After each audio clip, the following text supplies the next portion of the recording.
All right, YouTube, we are back.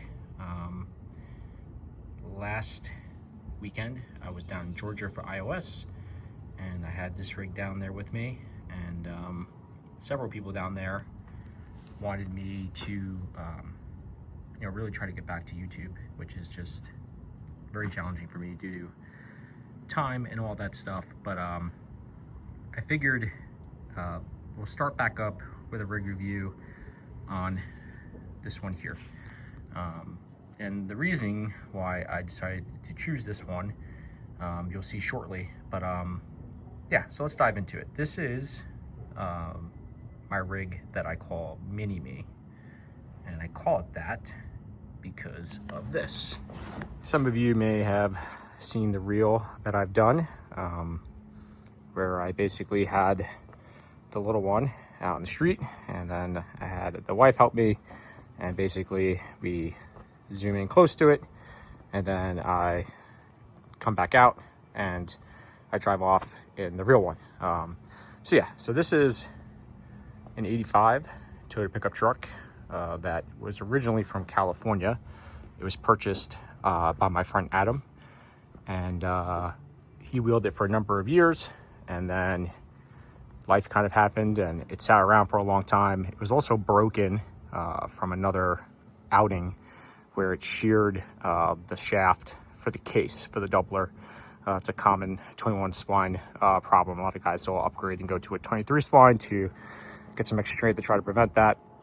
But I basically bought the truck because I knew my other 83 pickup was on its way out and it was going to be rotting out. So I needed a new wheeling rig, and Adam had everything to fix this one. So I bought it from him, put it back together, put the doubler back in, put a clutch master in it and all that stuff, and took it on a first trip about 5 years ago now is the last time I had it out. And before we dive into the little one too much, I just want to explain what's going on with the full-size one here. So a lot of people think on the Mini-Me one that the bobbed portion of the bed broke off and I just didn't replace it. Well, as you can see, that is not the case. It's ripped off on the real one. Adam ripped it off years ago at Rosh Creek, and he threw that portion in the dumpster, unknowns to him how expensive and hard to find Toyota parts would become. And I haven't sourced another bed or anything like that to fix that, so it remains this way. So the big issue with this thing is after its first trip out from fixing it, as you can see, Adam had put in these really stupid trail gear creeper joint things. They're basically like a heimed joint instead of a bushing, and it's supposed to allow for more flex. And really what that did is it took the brand new springs and really fucking worked them in like ridiculously. And now, as you can see, the shackles are stuck up against the bumper.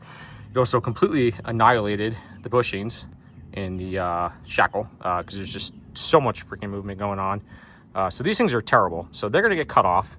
They're going to get cut off, and you can see where they are now.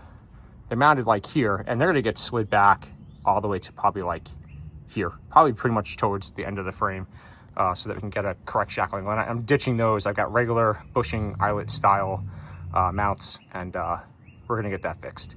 The next issue on this thing was common Toyota problem, but the tanks hang down kind of low, and you can see how bashed up the skid is, and you can see that microfiber in the corner there, and that's because that last trip out, the corner of the tank spraying leak from dirt and grime being pushed up against that corner, and it rotted a hole in it.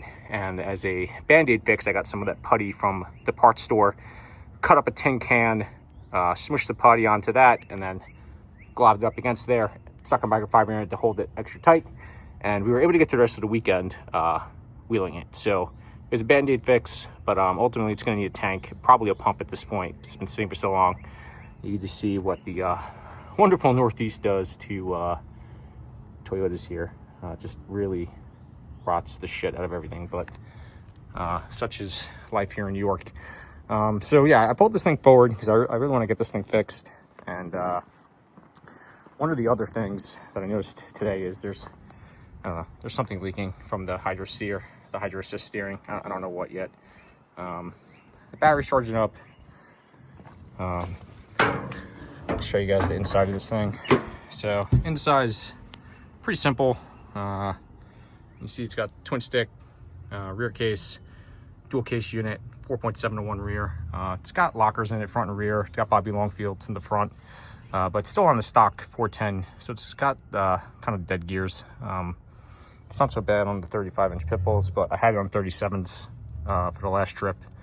Those went on my show truck, but it really could stand for some 529s or 488s or something like that. But all right, enough of this thing. Let's talk about the little guy. All right, so the Mini Me is it's RC4WD drive base. It's TF2 based, and the biggest and best feature of this truck is the Twisted Fabco leaf spring suspension. So it's got a plus 4mm kit in the front, and it's got an extended style kit in the back. And ironically, this thing sits pretty saggy, much like the real one does right now. But the flex on it is like really pretty good because it's so heavy. So I did not do the cage on this one myself.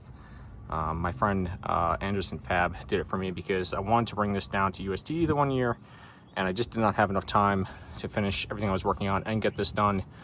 So he did it, and he did a phenomenal job. The cage is just like the real one. It came out really, really good. So obviously it's got pit bull tires, just like the real deal. It's got these wheels. I can't remember which ones these are. They might be Endures, but they're weighted. They had like a silver machined thing. I colored that in with a paint marker to make them look more like the real ones. The cool thing is the back of the truck is basically just like the back of the real one. Even down to the spare and the box, the other box. So yeah, it's done pretty damn accurately as far as that goes. Even down to the front, for example, like this broken corner light here is broken just like that one is. So yeah, I really tried to keep it as realistic and scale as the full-size one. Inside, it has what's supposed to be me driving, but it's detailed and painted to look just like the real one. So yeah, this started out as an extended cab body that was cut down, grabbed back together, and it has a scale driveline in it. It's an SSD transmission, and it's kind of see up onto there. Servo's relocated to the front. It has a Spectrum 2-in-1 crawler ESC setup in it, which is very smooth.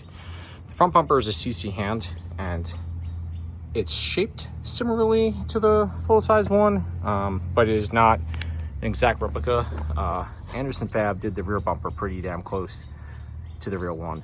The front one, you could see, is actually much tighter. It's a much better approach angle compared to this one. So one of these days when I have the time, I do plan to redo that, because I would like this to be as accurate as possible for certain. It's running the Vanquish style Toyota axles. I don't remember which model those are, but they're not the Vanquish ones, they're the knockoffs, because I've got a bazillion RCs and I can't afford those kind of axles, especially if I were to try to do that on like a bazillion trucks. So I gotta pick and choose what I do, but they've been holding up good so far. They've got a good amount of steering and everything.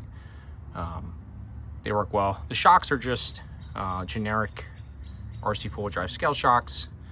They've been working just fine. Under the hood, I started doing a scale engine bay and just kind of never really finished it. Started painting and detailing it and just kind of ran out of time. I really do enjoy using this truck because I don't get to use the big one. You know, one, because it's broken, and two, just time. But if it wasn't broken, I'd probably try to make time to use it. So that's how we're gonna fix it. We're gonna get that going. I was gonna do it today, but by the time I got this pulled out and did all the other things I had to do today, I did not get a chance to cut the shackles off. That was the plan, but it didn't pan out, and it's supposed to rain tomorrow, so that kind of sucks. I did buy cutoff discs and a couple flap discs and stuff too, and yeah. But so yeah, this is the Mini-Me. Now you guys know why it's called that. It's pretty damn close to the full-size one for the most part, down to the beat up weathered red paint. But the cage and everything is done just like the full-size one. The full-size one is an 85, and it is the fuel injected too, so the engine bay will match once I do finish this one. But yeah, if you guys have any questions about it, leave them down in the comments below. If you could like and subscribe to the channel, that would help me out. And if you thought this video was cool, maybe give it a share. And I'm going to try to get back to YouTube, but if I'm being honest, I don't know how well that'll go. I'm gonna try. I really am. I think I say that every video. But I'm gonna try to drum up some more content. I've got plenty of trucks to do. It's just the time thing. Like, it's tough to find it. So yeah, I will see you guys on the next one. Thanks for watching.